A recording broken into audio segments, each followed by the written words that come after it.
नमस्कार दोस्तों, भारत में इलेक्शन रिजल्ट से बांग्लादेश में अब काफ़ी ज़्यादा टेंशन देखने को मिल रही है क्योंकि भारत के इन 4 स्टेट्स में जो इलेक्शन आए हैं, उनके रिजल्ट से बांग्लादेश अब काफ़ी ज़्यादा टेंस हो गया है। यहाँ पर जो स्पेसिफिकली वेस्ट बंगाल और असम में इलेक्शन विन करने के बाद में बांग्लादेश के जो रिएक्शंस थे, उससे पहले भी काफ़ी ज़्यादा ठीक नहीं थे। तो इसके पीछे के क्या रीज़न्स इनको हम लोग देखने वाले हैं। देखें, बांग्लादेश के एक एमपी ने स्पीच दिया कि हमारे यहाँ पर जैसे ही इलेक्शन कंप्लीट होंगे, पॉसिबल ये है कि रेफ्यूजी क्राइसिस बहुत ज़्यादा बढ़ जाए। इसका मतलब इंडिया जो इल्लीगल बांग्लादेशी है उनको डिपोर्ट करके क्या कर सकता है, बांग्लादेश में भेज सकता है। इसको लेके उन्होंने यहाँ के बांग्लादेशी पार्लियामेंट है उसमें काफ़ी ज़्यादा इश्यूज़ रेज़ किए थे और रेफ्यूजी क्राइसिस तो आना एक तरीके से पॉसिबल मुझे भी लगता है। इसके पीछे ये रीज़न है क्योंकि असम में जैसे ही बीजेपी की गवर्नमेंट बनी, आपको पता है यहाँ पर असम में यहाँ पे वेस्ट बंगाल और असम 2 नॉर्थ ईस्टर्न एक तरीके से एक तो ईस्ट वाला स्टेट और एक नॉर्थ ईस्ट का स्टेट, इन दोनों ही जगह पर बीजेपी की गवर्नमेंट फॉर्म हो गई और ये गवर्नमेंट फॉर्म होने से फ़र्क ये पड़ा है कि जो इल्लीगल बांग्लादेशी यहाँ पर रह रहे थे अब तक और इसको लेके इलेक्शन मैनिफेस्टो में ये चीज़ लिख दी गई थी। तो अब गवर्नमेंट इसको लेके बहुत ज़्यादा रिजिड हो गई है। वेस्ट बंगाल के इलेक्शन हो चाहे असम के इलेक्शन हो, गवर्नमेंट ने बहुत बड़े-बड़े प्रपोज़ल किए थे कि इल्लीगल जो भी बांग्लादेशी यहाँ रह रहा है उसको हम लोग डिपोर्ट करेंगे और उसको यहाँ की सिटीजनशिप या फिर इल्लीगली उसको नहीं रहने देंगे। तो इन एमपी ने यहाँ पर इश्यू रेज़ करा। अब यहाँ पे समझने वाली बात है कि बीजेपी ने ये इलेक्शन के मैनिफेस्टो में ये मेंशन किया था। देखें, असम में एक इलेक्शन रैली थी उसमें क्लियरली बोला था आप बीजेपी के लिए वोट करें और इल्लीगल इन्फिल्ट्रेटर जो भी इल्लीगल इन्फिल्ट्रेटर का सिंपल मतलब है जो इल्लीगल बांग्लादेशी यहाँ पर इंडिया में आ गए हैं उनको हम लोग यहाँ से डिपोर्ट करके वापस भेजेंगे। ये अपने आप में काफ़ी स्ट्रॉन्ग मैसेज था। इस मैसेज के बाद में बांग्लादेश भी इसको लेके काफ़ी टेंशन में आ गया था। लेकिन हम हमारे को टेंशन से इसलिए मतलब नहीं होना चाहिए क्योंकि एक चीज़ ये मैटर करती है हमारे लिए क्योंकि इंडिया की जो सेफ्टी और सिक्योरिटी है, वो फ़ॉरमोस्ट है और इसी को ध्यान में रखते हुए क्योंकि यहाँ की इंडिया की जो बॉर्डर है, वो जो बांग्लादेश में के साथ में पोरस बॉर्डर है और टूटी-फूटी बॉर्डर, तो इल्लीगल जो भी बांग्लादेशी इंडिया में एंटर कर जाता है, तो उनको यहाँ पर राइट्स या बेनिफिट्स ना मिले, ये गवर्नमेंट को एंश्योर करना पड़ेगा। इसीलिए मैं इलेक्शन के जो घोषणा पत्र था बीजेपी का, उसमें इसको मेंशन किया गया था।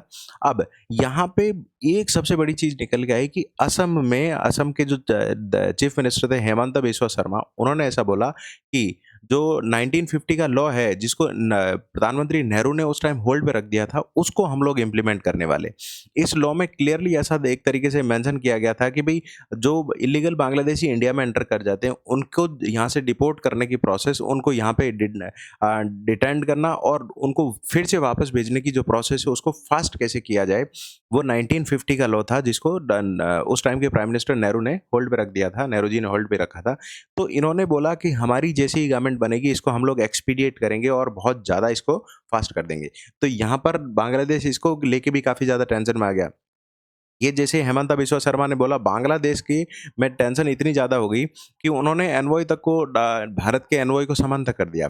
इसके बाद में एक स्टेटमेंट इम्पोर्टेंट निकल के आया कि ये जब चीफ मिनिस्टर थे जब इलेक्शन की कोड ऑफ कंडक्ट ये लगी नहीं थी, मॉडल कोड ऑफ कंडक्ट, उससे पहले 20 इलीगल इमिग्रेंट्स थे बांग्लादेशी, उनको पुशबैक कर दिया असम से बांग्लादेश, मतलब असम से बांग्लादेश वापस भेज दिया गया।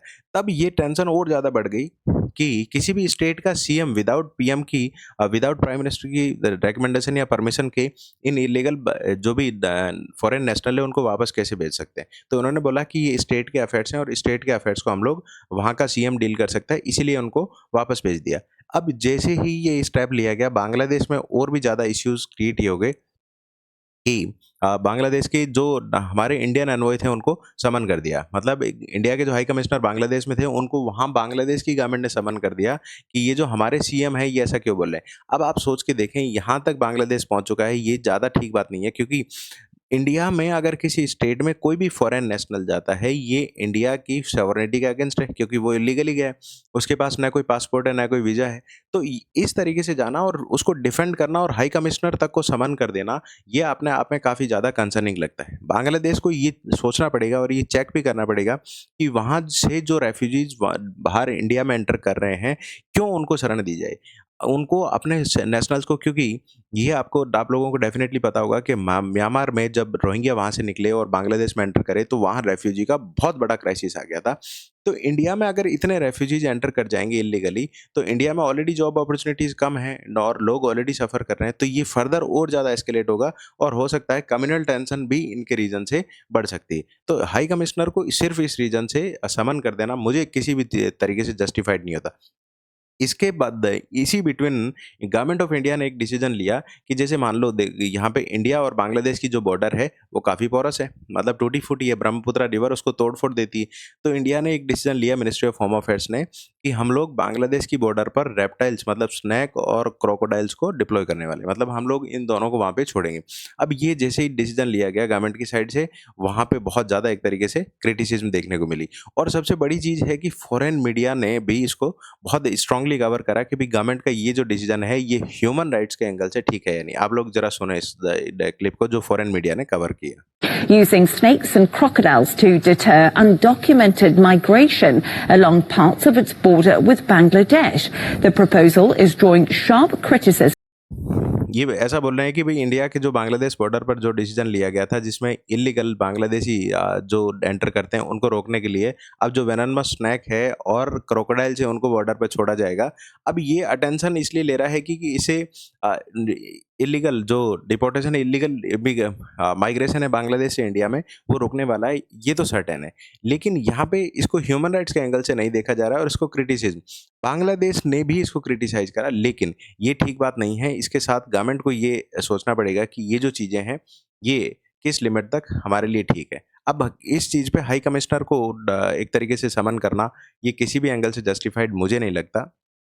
तो डिटेल में हम लोगों ने ये देखा कि जैसे ही बीजेपी की गवर्नमेंट वेस्ट बंगाल में फॉर्म हो जाती है और असम में फॉर्म हो जाती है बांग्लादेश में जो टेंशन है वो राइज हो जाती है और वहाँ के एमपी भी इसको लेकर रेफ्यूजी का इश्यू जो है पार्लियामेंट में रेज करते हैं।